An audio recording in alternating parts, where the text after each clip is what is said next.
Selamat bertemu kembali di Filsafat Ilmu Pengetahuan sebagai kelanjutan dari diskusi kita yang lalu, yaitu masalah metode dalam metafisika.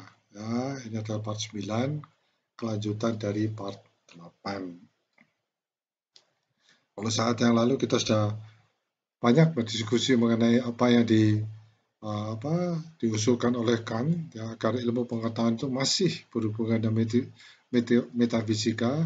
Maka kita lanjutkan di sini, ya.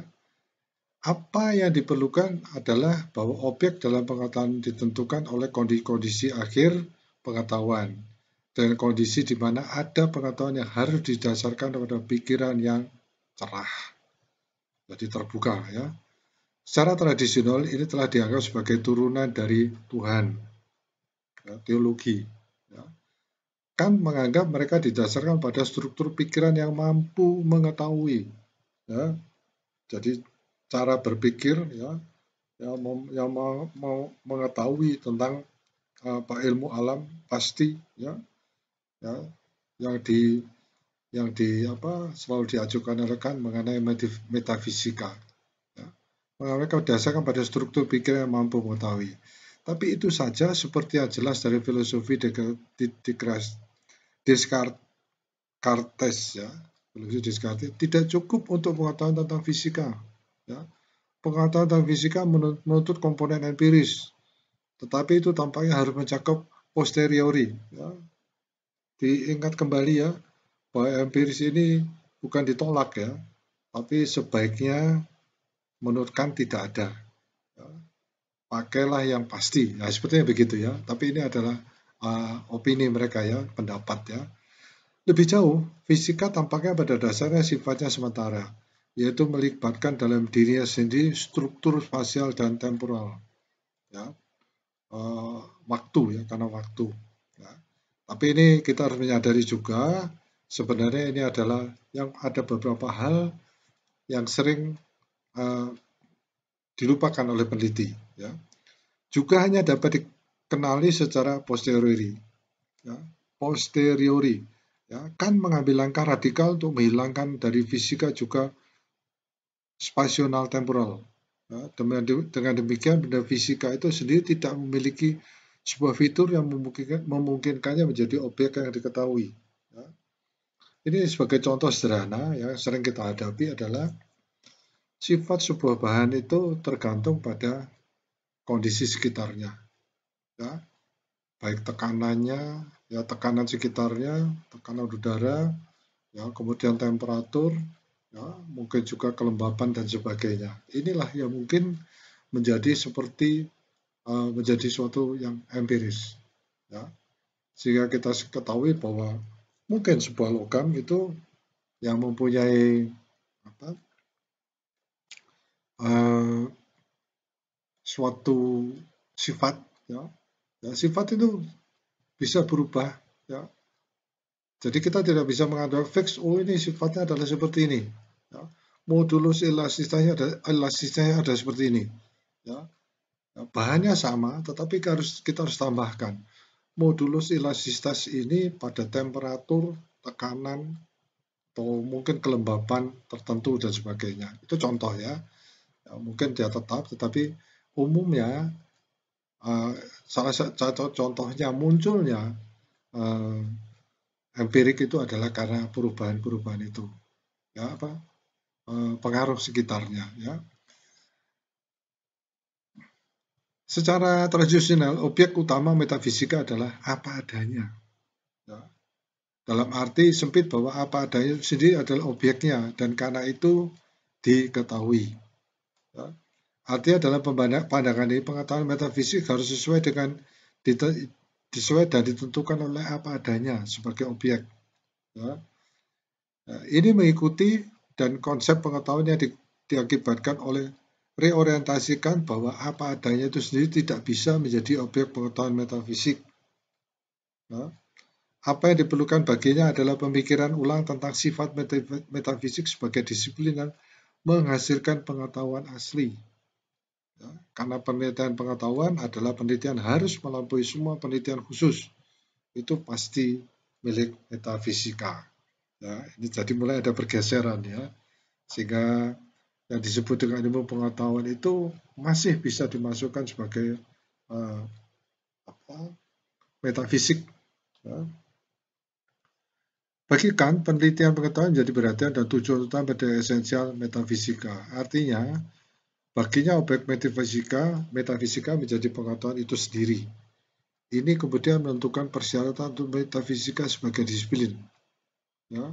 Untuk Kant, tugas utama metafisika harus menjadi kritik, ya, transendental, ya, pengetahuan. Dengan kata lain, penelitian adalah hasil akhir yang ada dalam ilmu pengetahuan. Ini berarti bahwa itu harus masuk dalam pemikiran materi penelitian. Ya, jadi ini nanti akan uh, pada bagian laporan, misalnya disertasi atau tesis, ini adalah yang disebut dengan kerangka pikir ya, ya sebagai hasil ilmu pengetahuan. Dan dengan demikian dasar dari sumber pengetahuan yang tidak terkondisi, ya, penentuan uh, penentuan mengenai pengetahuan yang memiliki prioritas yang diperlukan untuk semua cabang metafisika lainnya seperti metafisika alam dan metafisika moral. Moral itu dalam penelitian mungkin adalah bahwa mungkin ekstrimnya, negatifnya itu adalah manipulasi ya. Padahal manipulasi itu dianggap uh, apa bukan sesuatu yang pasti. Ya. Padahal dalam penelitian sering kita melihat ada batasan-batasan ya atau pembatasan. Ini harus diandaikan oleh dan harus diterima sepenuhnya sebagai pengetahuan asli. Ini berarti bahwa atas dasar penentuan ini, dengan menghormati kondisi akhir pengetahuan, maka dimungkinkan secara sah untuk melanjutkan ke penentuan persyaratan, misalnya pengetahuan ilmiah tentang alam, seperti apa yang dimaksudkan dengan alam, dengan hukum alam, dan lain-lain. Dan untuk penentuan sifat matematika ini menurut Kant menjadi penting karena matematika sangat diperlukan untuk ilmu tentang alam, ya, atau metafisik juga. Ya.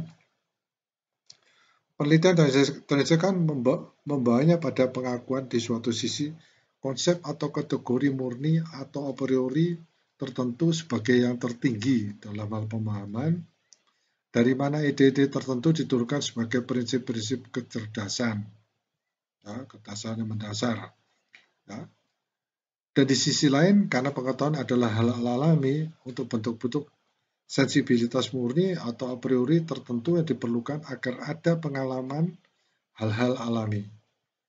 Tujuan kita tidak perlu masuk ke perincian lebih lanjut dari ajaran ini. Ya, dikatakan, jadi ini adalah sebenarnya sejarah ya. Jadi bagaimana ilmu pengetahuan itu didapatkan ya, lahirnya ilmu pengetahuan. Sehingga ini hanya sebagai sejarah, tapi jangan dipikirkan lebih lanjut ya. Pertanyaan sekarang harus dijadikan sehubungan dengan metode penelitian transendental atau metafisika ini dan pembenarannya. Kan cukup eksplisit menemukan kategori pemahamannya dengan pemeriksaan penilaian. Ya. Mereka adalah apa yang dia lihat terkandung dalam bentuk penilaian yang logis. Nah, ini berarti bahwa penelitian transendental bertumpu pada pengandian penelitian sebagai tindakan dasar pikiran, ya. Dasar pemikiran, kerangka pikir kita, yang di dalamnya terdiri dari semua tindakan pemikiran lainnya. Ya. Jadi mungkin ini disebut hipotesis, ya, ada banyak hipotesis yang dilibatkan. Sekali lagi ada cukup eksplisit tentang hal ini. Poin yang penting di sini adalah bahwa ini adalah dugaan dari penelitiannya. Terlebih lagi, penelitian melibatkan beberapa dugaan lebih lanjut, yaitu dugaan tertentu dari kemampuan pikiran seperti pemahaman, kecerdasan, imajinasi, ya, dan sensibilitas. Dengan kata lain, penelitian transendental Kant ya, ke dalam kondisi akhir pengetahuan melibatkan sebagai dugaan dasar analisis tertentu dari struktur pikiran, yaitu analisis struktur pikiran itu sendiri bukanlah hasil penelitian, tapi terlibat dalam penelitian transendentalnya sebagai dugaan. Sekali lagi masuk mungkin yang disebut dengan hipotesis. Oleh karena itu banyak bertanya apa pembenaran dari rangkaian dugaan itu. Apakah dapat dibuktikan bahwa mereka terbukti dengan sendirinya? Nah, ini ya pendapat awal diskusi kita ya. Klaim seperti ini hampir tidak bisa diterima mengingat ada analisis lain yang mungkin dan sebenarnya telah dibuat ya, atau dapat dikatakan bahwa pembenaran mereka didasari oleh fakta informasi yang sudah ada. Jadi buat apa memikirkan seperti itu? Sudah ada kok, gitu ya. Ya, ingat ya, ada teman saya yang berpendapat bahwa penelitian itu adalah doing stupid things. Ya. I don't want to do stupid things, gitu katanya. Fakta ini yang secara koheren diperlukan untuk penjelasan yang konsisten tentang kemungkinan pengetahuan yang memerlukan kepastian. Dan ini memang tampaknya menjadi posisikan. Ya. Tetapi apa artinya hubungan yang metodikan dalam penelitian transendentalnya? Apa artinya ini ya? Artinya sepertinya sudah mulai ada kontradiksi ya. Ya, ini adalah saya ingin sedikit mengenai cuplikan ya dalam filosofi Kant ya. Itu beyond the limit of all possible experience and knowledge. Ya, ini coba Anda browsing di internet mengenai kalimat ini. Sepertinya metode dimulai dari pengandaian. Yang dengan demikian bukan kepastian, tapi tunduk pada pembenaran. Atas dasar pengandaian ini sampai pada kategori yang memungkinkan pengetahuan apodiktik. Apakah dapat diketahui memiliki pengetahuan tertentu tentang penilaian, pemahaman, kecerdasan, dan lain-lain. Bagi Kant, mengetahui memerlukan penilaian, karena memerlukan tindakan pemahaman sehingga dengan sendirinya diketahui, ya, karena kondisi yang diandaikan untuk mengetahui. Selain itu, kategorinya menurut Kant adalah konsep murni dari pemahaman yang menerapkan a priori pada objek intuisi secara umum dan pemahaman, kecerdasan, dan lain-lain. Nah, apodiktik ini saya highlight. Ini adalah penjelasannya. Ya. Jadi nanti dilihat lagi, Anda bisa browse juga. Ini saya dapatkan juga dari browsing mengenai apa itu apodiktik. Doktrin Kant ini adalah teori tertentu, teori pengetahuan. Satu di antara teori-teori mungkin membutuhkan pembenaran. Lebih jauh, apa yang terlihat adalah bahwa teori Kant ini didasarkan pada pengandaian pengetahuan yang mengandung kepastian apodiktik. Ya, sudah nggak perlu dipertanyakan, ini sudah hasilnya sudah jelas. Nah, itu gitu ya. Sehingga sering ini yang mau menyebabkan ada suatu syarat bahwa penelitian itu ya khususnya untuk program doktor, program S3 itu ada novelty-nya. Ya. Niat untuk mengamankan kondisi itu yang merupakan alasan dasar untuk reorientasi filosofis Kant dan teori pengetahuannya tentang metafisika. Dugaan tentang pengetahuan itulah yang saat ini dipertanyakan. Dengan demikian tidak lagi dapat dipertahankan hanya untuk menganggapnya atau menerimanya sebagai dugaan. Jadi harus teliti lebih lanjut. Jangan hanya dugaan tapi harus dibuktikan. Ya. Jika konsep tentang pengetahuan ini dipertanyakan, maka reorientasi dasar Kant dipertanyakan dan sangat mempengaruhi semua aliran pemikiran filosofis berikutnya. Ya. Jadi artinya akan muncul opini-opini lain ya, pendapat-pendapat yang lain tentang hal ini. Ya. Ini penting diketahui oleh mereka-mereka yang akan melakukan penelitian, ya, khususnya penelitian yang mungkin ya untuk penelitian S3 atau disertasi, supaya kita tahu sampai di mana sekarang pendapat orang-orang mengenai apa yang disebut dengan penelitian, terutama yang berhubungan dengan yang disebut dengan kebaruan atau novelty. Saya kira demikian ya.